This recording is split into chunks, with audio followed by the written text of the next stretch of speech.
Vamos ver o que é a delta de Kronecker. Delta de Kronecker. Vamos ver que é um operador matemático importante. Ele é definido da seguinte forma. Certo? A delta de Kronecker de dois números inteiros nm é igual a 1 quando n igual a m e 0 quando n diferente de m, onde n e m pertencem aos números inteiros, certo?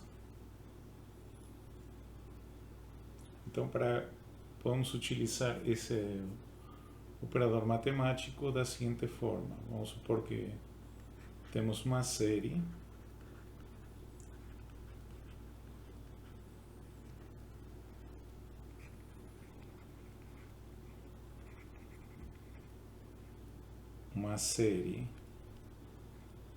da seguinte forma. Então, vamos ver aqui a série.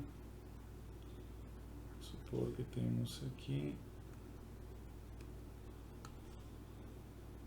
uma série S igual a somatória de n igual a, vamos supor, 1 até infinito de an, né? An pode ser qualquer termo desse, né? Então, isso seria igual a A1 mais A2 mais A3, né? Mais A4, assim, até infinito, né? A infinito. Vejam agora o que eu vou fazer. Agora, vamos supor que eu tenho aqui, eu faço o seguinte, uma série S', né, que eu defino assim, né?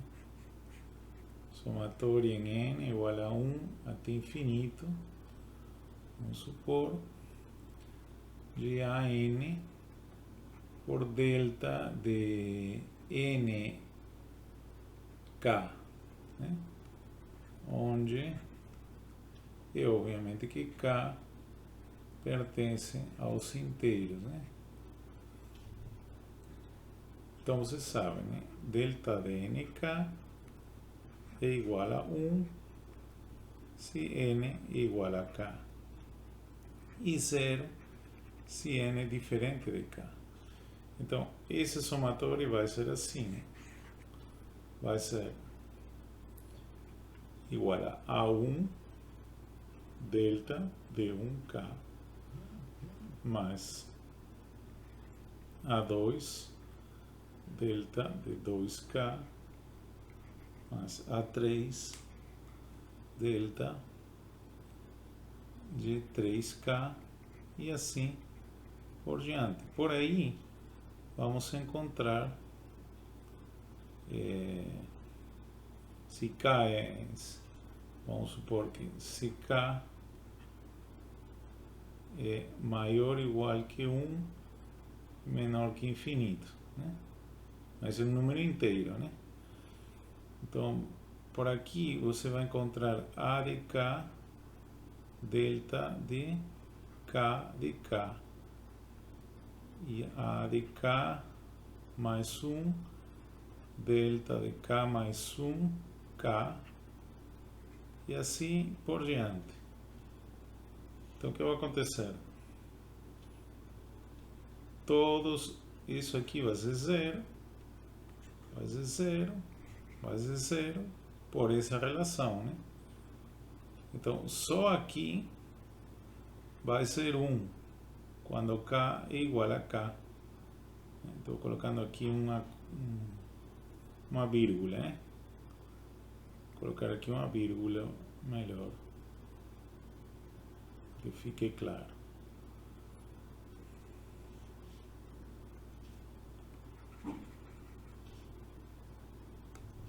Aqui uma vírgula. certo? Então, isso aqui vai ser zero. Então, o que vamos ter? Só vamos ter A de K. Todos os termos vão ser eliminados, só aquele onde N é igual a K e que vai sobreviver. Portanto, então, a somatória, então, vamos supor, de N igual a 1 até infinito, né? Pode ser também de N igual a 0, N aqui o início pode ser um número negativo também, né? Então, aqui essa série vai dar igual a A de K. Então, isso é importante. Vamos ver qual depois a utilidade da delta de Kronecker. Então, isso faz com que, por exemplo, esse tipo de série só vai ter um termo, quando n igual a K. Todos os outros termos da série vão ser eliminados, vão zerar, ok? Vamos ver as funções seno e cosseno. São umas funções muito importantes. Por exemplo, vamos ver o seno de x. Geralmente se coloca sen x. O desenho o mais interessante, na verdade, seria o seno de AX. Por exemplo, seno de AX. Certo? Aqui colocamos x. Então, como é o seno de AX? Mais ou menos ele é assim. O seno começa assim, né?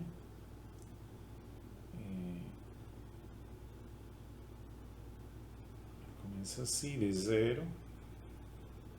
Certo? Ele tem uma periodicidade aqui. Eu também vou fazer isso aqui.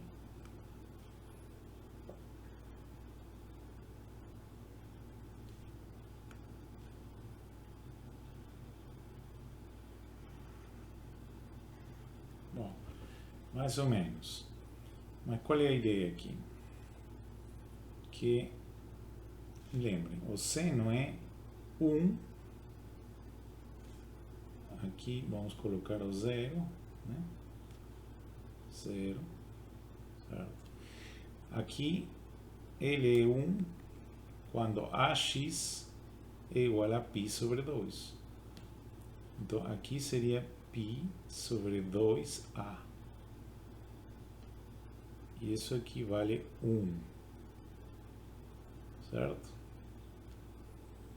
Então aqui, isso aqui é menos 1.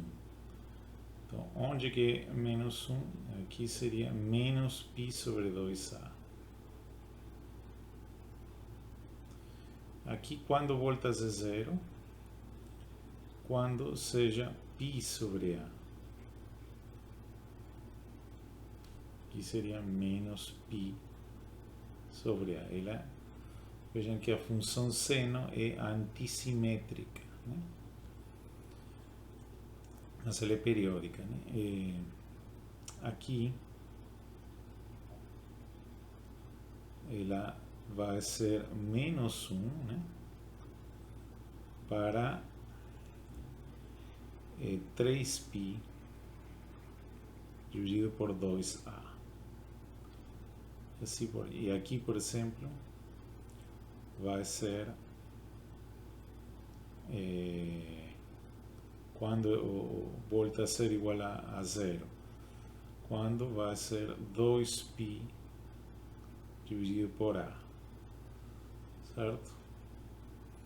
Então, vejam, qual é a periodicidade quando se repete o seno, certo? Ele se repete, né? Nesse caso, 2π sobre A, ou seja, o período dele espacial aqui, se x é uma coordenada espacial, seria 2π sobre A. Então, o seno de AX se repete. É um período mínimo, né? A função seno pode ter vários períodos, múltiplos, mas vai ser múltiplos de um período mínimo.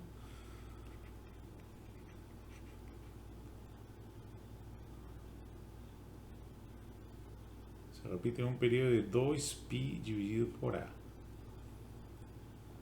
Então, o que isso que significa? Se você coloca seno de A de x mais ou menos, né?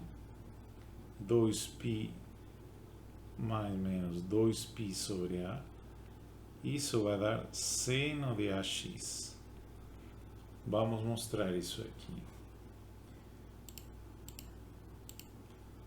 Vamos mostrar isso aqui.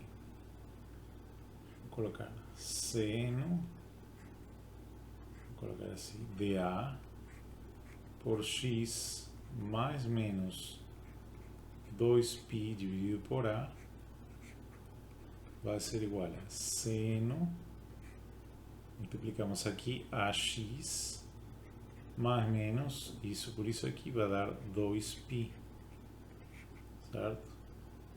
Portanto, isso aqui sabemos que vai dar sempre seno de AX.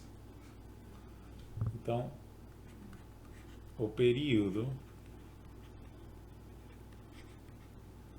aqui seria igual a 2π sobre A. Lembrem, uma função periódica que é, né, na definição de função periódica, função periódica, que é uma função tal que f de x mais p é igual a f de x, onde p é o período, ou seja, o valor para o qual ela se repete. Então vemos que nesse caso P seria do seno 2π sobre A. A mesma coisa acontece com o cosseno. Vamos ver aqui a função cosseno. Cosseno de AX. Vamos ver o cosseno de AX.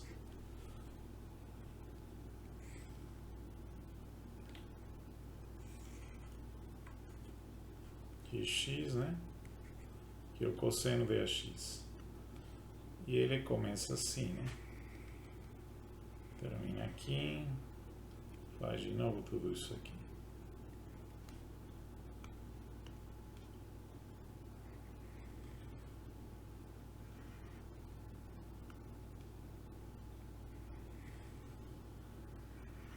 Bom, etc.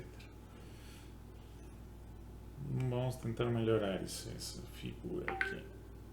Vamos fazer isso assim.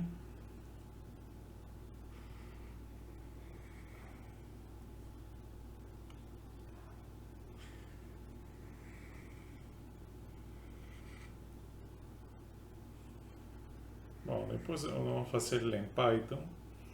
Mas o importante é que aqui temos que aqui é 1, né? E aqui também é menos 1, né? Então aqui está o 0, né? E aqui seria π sobre 2A. E aqui seria π dividido por A. Né? Aqui teríamos 3π nesse ponto aqui sobre 2A. Aqui vamos estender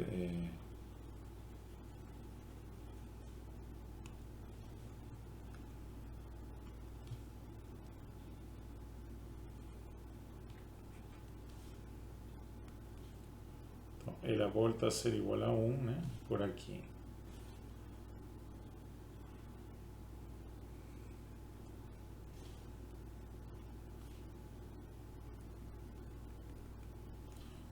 por aqui temos 2π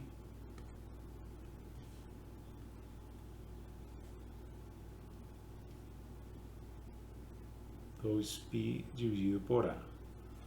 Então, ela, que aqui de novo é 1, né? Então, aqui ela se repete, então, também. Ou seja, o período é 2π sobre A. Cosseno, né, de A por x mais 2π sobre A. Vamos ver que vai dar cosseno de AX mais menos, vamos colocar mais menos 2π. O que também vai dar isso, cosseno de AX. Portanto, o período também, o período é esse aqui. Igual que o seno, certo? Algumas coisas interessantes, né, do seno, do cosseno, por exemplo, por exemplo, a derivada, né? Vocês sabem, né? A derivada do seno de AX respeito de x vai ser igual a cosseno de AX, né?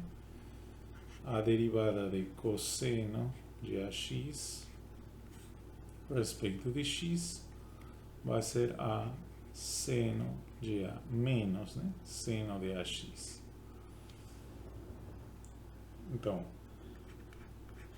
por exemplo, aqui é importante, se eu quero a integral de seno de AX, como que seria isso aqui? Eu posso fazer o seguinte, eu vou multiplicar por A e dividir por A, e aí fica sem alteração, né? É só um truque, né? Então aqui esse A que está aqui vai passar multiplicando aqui, vai ficar dentro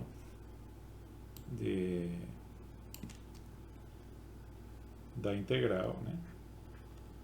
Então vai ficar assim, 1 sobre A de seno de AX diferencial de AX. Vejam que a diferencial de AX é A diferencial de X, então essa A fica por aqui. E eu posso mudar de variável aqui, isso aqui pode se chamar de x', né? X'. Então isso vai ser igual a 1 sobre A integral de seno de x' diferencial de x'. Vocês sabem que a integral, né, da função seno é igual ao quê? Vamos ver aqui. Então, a integral de seno de x' diferencial de x', isso como é? Isso é a mesma coisa que colocar menos a integral da diferencial de cosseno de x', certo? Porque lembrem, diferencial de cosseno de x' é igual ao que? A derivada, né?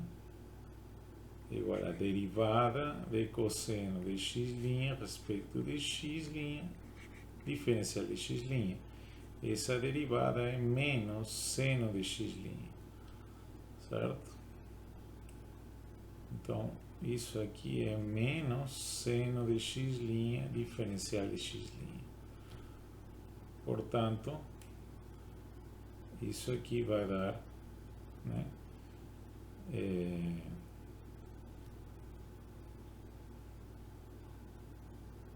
lembrem, a integral de uma diferencial vai ser o que está dentro da diferencial. Então, isso vai dar menos cosseno de x'. Essa é a integral, né?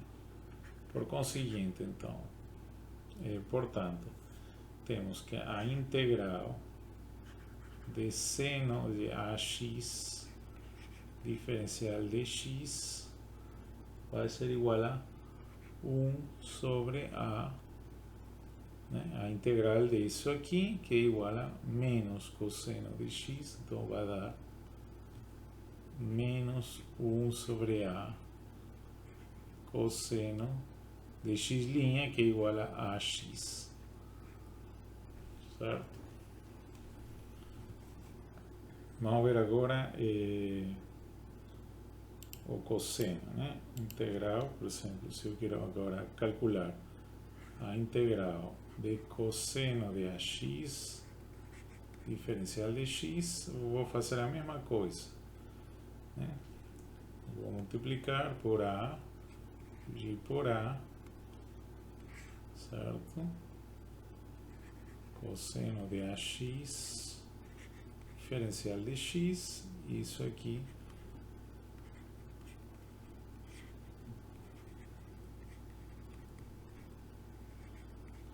vai ficar assim. Isso aqui podemos chamar de x', certo? Isso vai dar 1 sobre a integral de cosseno de x', diferencial de x'. Mas isso nós sabemos que é integral de diferencial de seno de x', né? Ou seja, e a integral de uma diferencial vai dar a mesma função que está dentro. Então, isso vai ser igual a 1 sobre a seno de x', que é igual a 1 sobre a seno de ax. Certo? Então, vejam como fica igual aqui, né? E aqui, né? Essas são propriedades importantes aqui. Outra coisa que deve ser considerado no seno, por exemplo, vamos supor que eu tenho aqui cosseno de A mais B, ok? Isso vai ser igual a cosseno de A por cosseno de B menos cosseno de A menos seno de A, né? Por seno de B.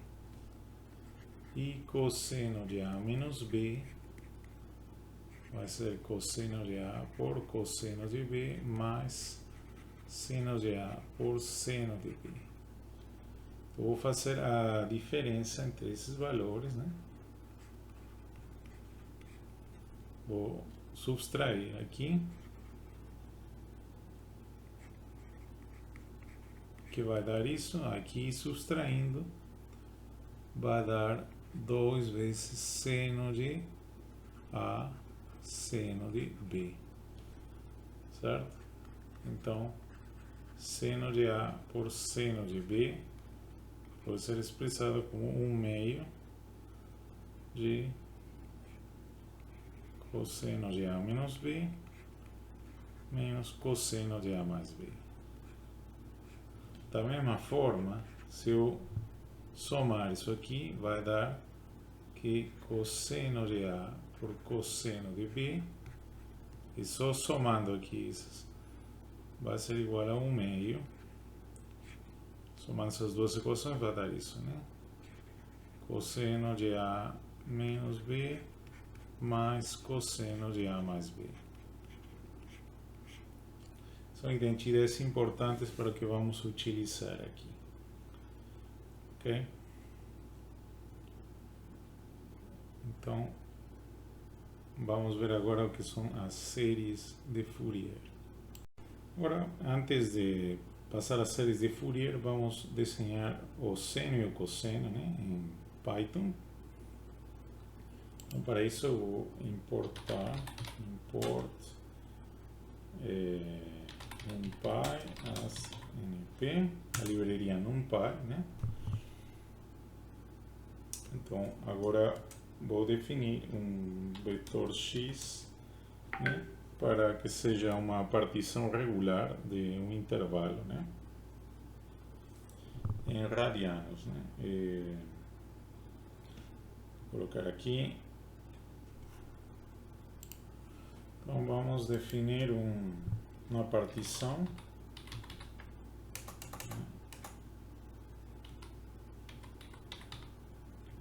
com um limite inferior, vamos chamar de x, um limite inferior e um limite superior. Ok? Vamos colocar 100 pontos aí. Mas que coisa vai ser esse limite inferior? Vai ser igual a π np.π dividido por a. Então vamos colocar que seja 4π, certo? E o limite menos 4π sobre a. E o limite superior vai ser 4 vezes π dividido por a. Lembrando que np.π é o número, a constante π NumPy, né? Aí declarado NumPy. Vamos dar um valor, não sei, de 2.0, por exemplo. Então já tem o meu vetor, né, de 100 pontos igualmente espaçados em esse limite. Ok? Agora, o que vamos fazer? Eu vou criar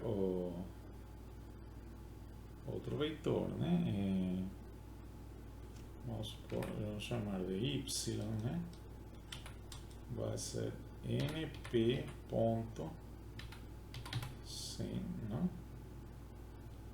o seno de x, certo?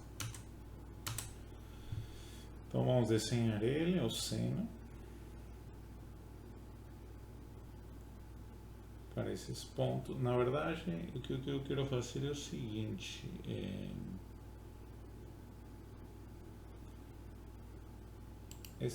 ao invés de colocar sobre dividido por a, eu vou somente. Sim, tá bom aí, Eu vou, então, vou colocar np seno de a por x. Então isso me vai gerar uma lista, né, ou um vetor dos senos de cada um desses valores, certo? Então vamos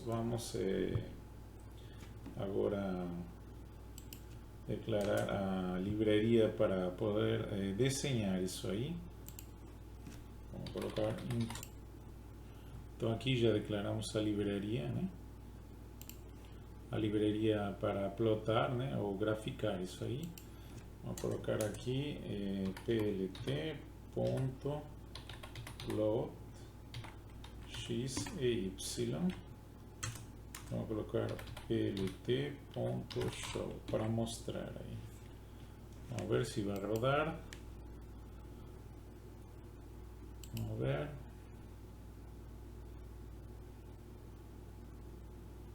Não sei se tem algum erro.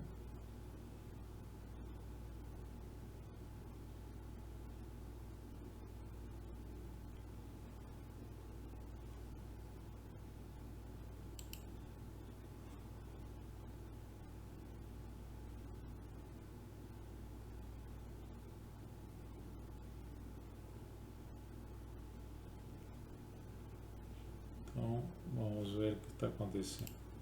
Aqui tínhamos um erro, tínhamos que colocar np line space, né? Então vamos agora ver como é que vai rodar. E aí estamos vendo, né, a função seno. Mas eu vou colocar os eixos para que fique melhor aqui. Vou colocar aqui os eixos. Aqui.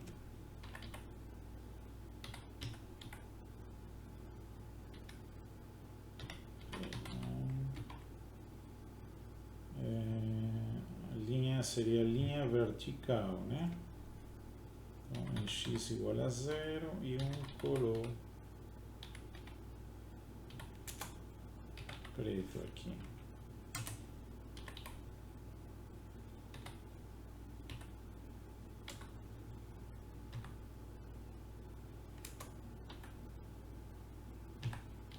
a linha horizontal, y igual a 0.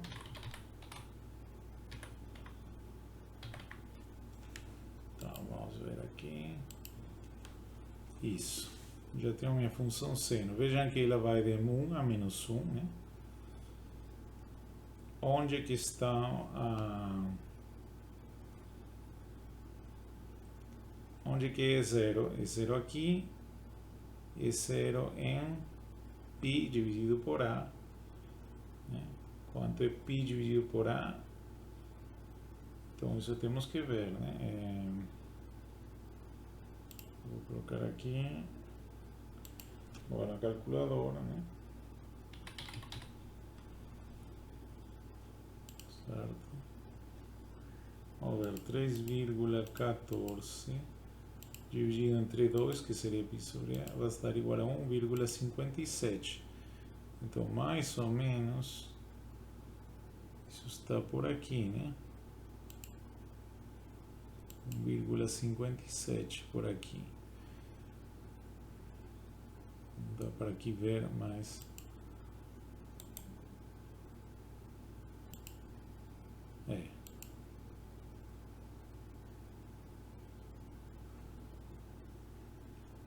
então,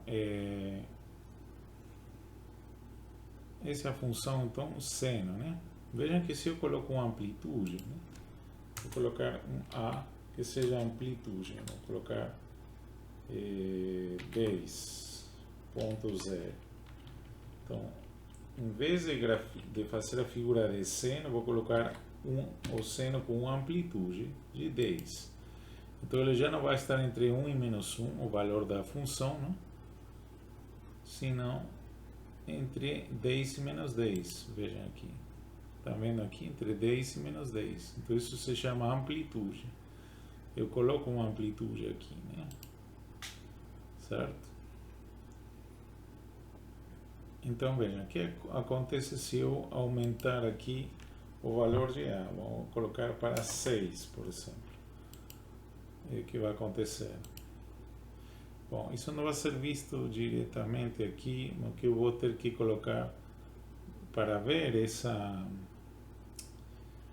Vou colocar de novo 2.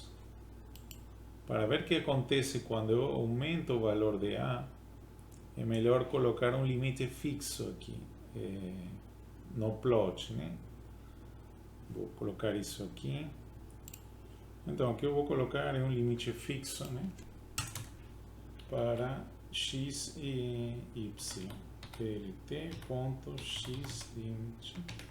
O limite em x vai ser mesmo x inferior e x superior. Vamos ver se dá certo aqui. Então, estão vendo? Então, sempre a função que eu vou graficar vai estar entre esse valor que é menos 4π sobre A e 4π, menos 4π dividido por A e 4π dividido por A. Certo? Vejam quanto é 4π dividido por A. Isso aqui, π dividido por A, se eu multiplicar por 4, vai dar 6.28. Então, vai dar entre 6.28 menos 6.28 aqui. Agora sim eu posso ver o efeito de mudar o valor de A. Vejam. Se eu mudar o valor de A, vamos colocar em 4. Né? Ele dobrou, né? Certo? Aqui ainda vejo esse limite, né?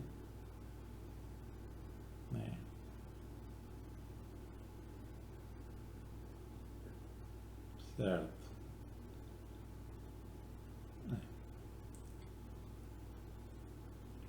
Porque isso aqui, para ver essa mudança, então eu vou ter que colocar aqui menos 6.28, porque ele está mudando também o limite com A, e 6.28. Então vamos ver agora a figura original,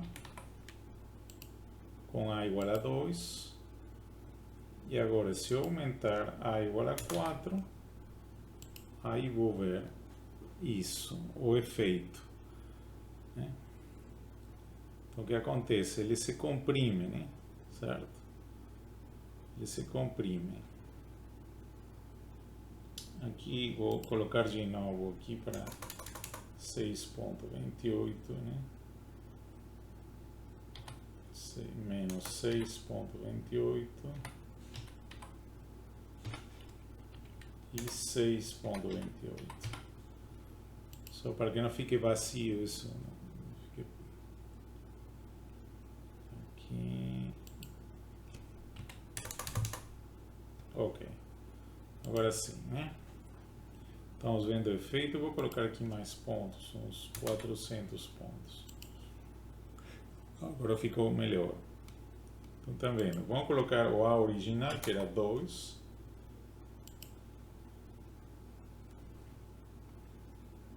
Então, isso aqui com A igual a 2. No mesmo intervalo aqui.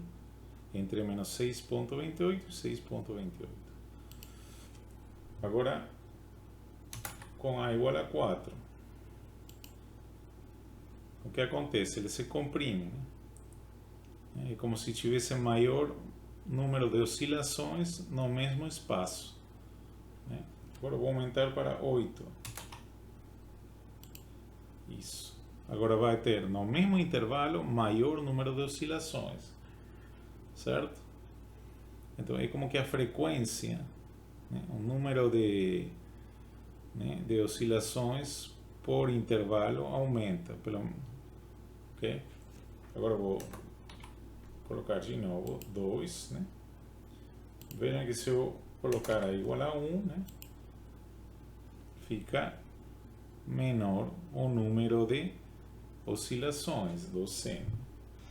Agora se eu colocar 1/4, 0.25, fica ainda menor, né? Então vejam o efeito, né, de mudar o A, não? E aumentar ou diminuir A. Na verdade, A pode ser definido, se fosse o tempo, né? Se ao invés de x, né, fosse uma variável espacial, vamos colocar aqui tempo, ok?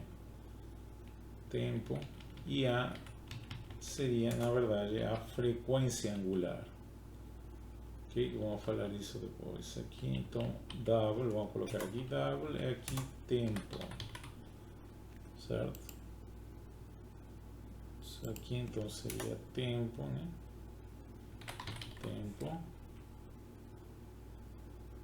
Ok.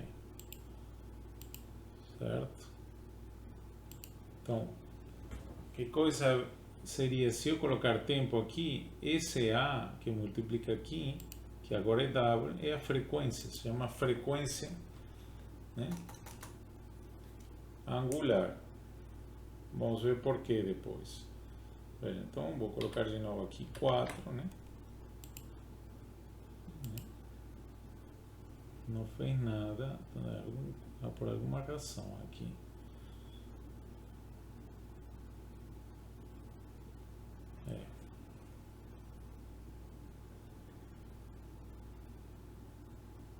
Por alguma razão não mudou aqui. Na verdade, o que está acontecendo é que isso já não presta aqui. Então, agora sim, veja. Então, quando o eixo horizontal é a variável temporal, então esse fator de multiplicação geralmente tem o significado da frequência angular, né? Que coisa é a frequência angular? Vamos ver agora. Então, vamos ver aqui o que é o movimento circular.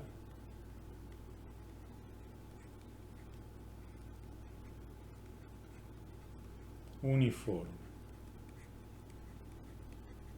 Só rapidamente vamos ver para entender o que é a frequência angular.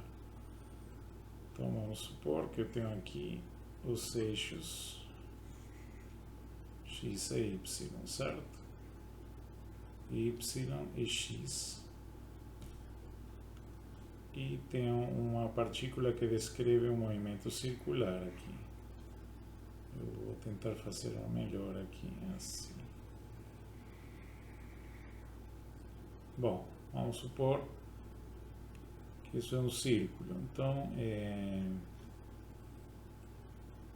aqui, vamos supor que a partícula está aqui, né? Então, o raio vetor R, né? Ele vai fazer um ângulo, né? Aqui, o ângulo φ, certo? Se o movimento é circular uniforme, φ igual a ômega t, né? Certo? Se ele começar desde zero, né? O movimento, ou seja, desde o ângulo zero, né? Onde ômega seria a velocidade angular.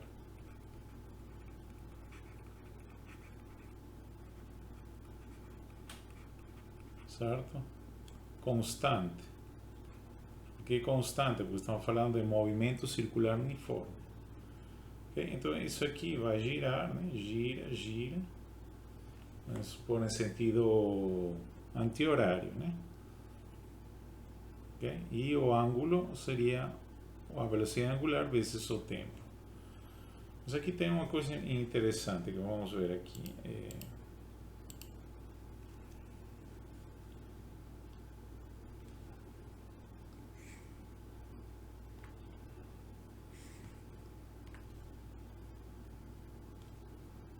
Aqui vamos ver.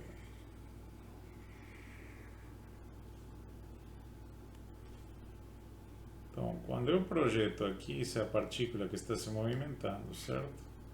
Aqui o raio vetor.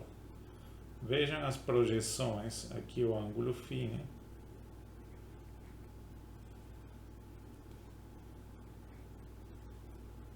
Eu vou projetar aqui.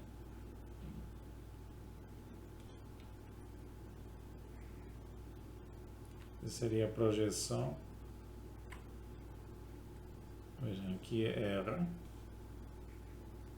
Isso aqui seria R cosseno de φ. E isso aqui seria R seno de φ. Que como visto que é movimento circular, então seria R φ é igual a ômega t. Isso aqui vai ser R cosseno de ômega t. Certo? Assumindo que para t igual a zero, o ângulo é zero, né? Isso seria aqui a horizontal, a vertical e a horizontal, certo? Então isso aqui gira, certo? Então, se ele girar, vamos ver como seria. Então, essa projeção horizontal seria R cosseno de ômega t e a projeção vertical R seno de ômega t. Então, o movimento circular gera um seno e um cosseno de ômega, a velocidade angular, mas seria, na verdade, quando é interpretada como também como uma frequência angular para o cosseno e para o seno. Vamos ver isso em uma animação aí. Só queria esclarecer que se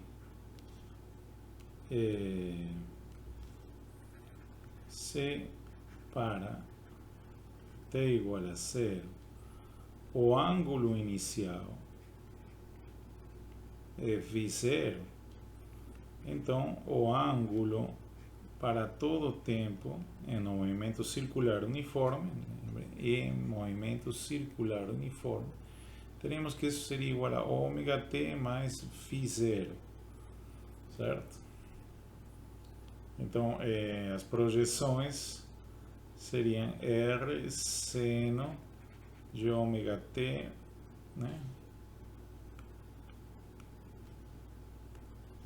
De ômega t mais φ0, e a projeção horizontal seria R cosseno de ômega t mais φ0. φ0 se chama a face, né? A face inicial, ok? Vocês podem ver aqui nessa página que está bem desenhado, né?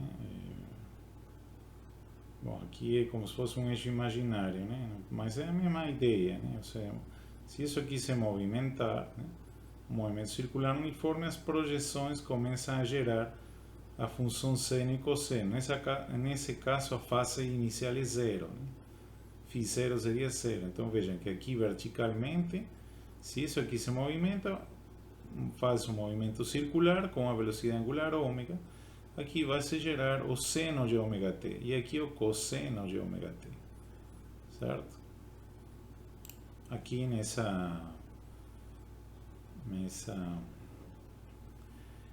canal de YouTube podemos ver, por exemplo, aqui movimento circular, né? Aqui a projeção vertical, né? E ela como gera o seno, né? Certo? A projeção vertical seria seno de ômega t. Em caso, uma fase inicial seria ômega seno de t mais φ zero, né? Vamos vendo o seno, né?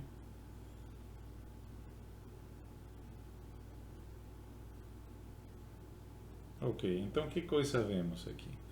Veja, a posição angular seria ômega t mais φ, nesse caso φ seria a fase inicial, né?